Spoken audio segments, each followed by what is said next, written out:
ഒരു രക്ഷപ്പെടുത്തലിന്റെ കഥയിലേക്കാണ് പ്രേക്ഷകരെ ഞങ്ങൾ കൂട്ടിക്കൊണ്ടുപോകുന്നത്. മരണത്തോട് മല്ലടിച്ച യുവതിക്ക് താങ്ങായ 2 മനുഷ്യരുടെ കഥ.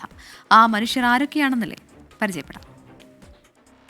സ്വകാര്യ ബസ്സുകളുടെ കൂട്ടിയോട്ടത്തിലും മത്സരയോട്ടത്തിലും കണ്ടക്ടറെയും ഡ്രൈവറെയും ഒക്കെ നമ്മൾ പലപ്പോഴും പഴിക്കാറുണ്ട്. പക്ഷേ തങ്ങളുടെ സമയോചിതമായ ഇടപെടൽ ഒരു യുവതിയുടെ ജീവൻ രക്ഷിച്ച ഒരു കണ്ടക്ടറും ഡ്രൈവറും നമ്മുടെ കൊച്ചിയിലുണ്ട്. അവരെയാണ് നമ്മൾ പരിചയപ്പെടാൻ പോകുന്നത്.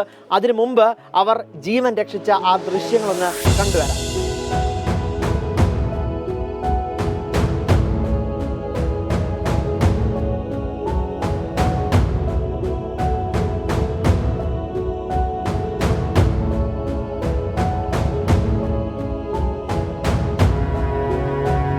കണ്ടക്ടർ ആദിത്യനും ഡ്രൈവർ ദീപുവുമാണ് ഇത്തരത്തിലേക്കൊരു ഇടപെടൽ ആ യുവതിയെ രക്ഷപ്പെടുത്തിയത്. അവർ തന്നെ 24ഓടൊപ്പം ചേരുകയാണ്. ആദിത്യനെ കൺഗ്രാറ്റ്സ്.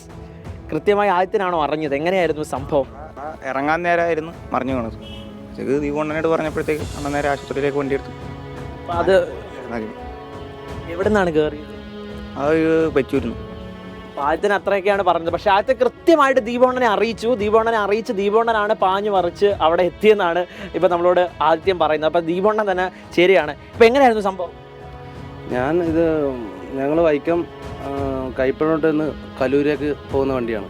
അപ്പോൾ കറക്റ്റായിട്ട് കണ്ടനാടായപ്പോഴാണ് ഇപ്പം പറയുന്നത് ബെല്ലടിച്ച്. അപ്പോൾ ഞാൻ സാധാരണ സ്റ്റോപ്പ് കഴിഞ്ഞിട്ട് അൺസ്റ്റോപ്പ് ആയപ്പോഴാണ് ബെല്ലടിച്ചത്. അവിടെ ഞങ്ങൾക്ക് സ്റ്റോപ്പില്ലാത്ത. അപ്പോൾ ഞാൻ പെട്ടെന്ന് പിന്നെ ബെല്ലടിച്ചപ്പോൾ വണ്ടി നിർത്തിയപ്പോഴാണ് ഒരു പെങ്കൊച്ച് കുഴഞ്ഞു വീണെന്നും പറഞ്ഞ് അവൻ പറഞ്ഞത്. പിന്നെ പെട്ടെന്ന് യാത്രക്കാരെ ആരോ പറഞ്ഞു പെട്ടെന്ന് ഹോസ്പിറ്റലിലേക്ക് എടുക്കണം പറഞ്ഞു. പിന്നെ ഞാൻ പെട്ടെന്ന് പോയി ഹോസ്പിറ്റലിലേക്ക്. മാക്സിമം അവിടെ നിന്ന് ഒരു 5-6 മിനിറ്റ് കൊണ്ട് യാത്രക്കാരുമായിട്ടായിരുന്നോ പോയത്? യാത്രക്കാരുമായിട്ട് ഹോസ്പിറ്റലിൻ്റെ അകത്തേക്ക് എല്ലാ യാത്രക്കാരും സഹകരണമായിരുന്നു. ഞാൻ കണ്ടിട്ടില്ല പെങ്കൊച്ചിനെ. എന്നാലും കറക്റ്റ് സമയത്ത് എത്തിക്കാൻ പറ്റി.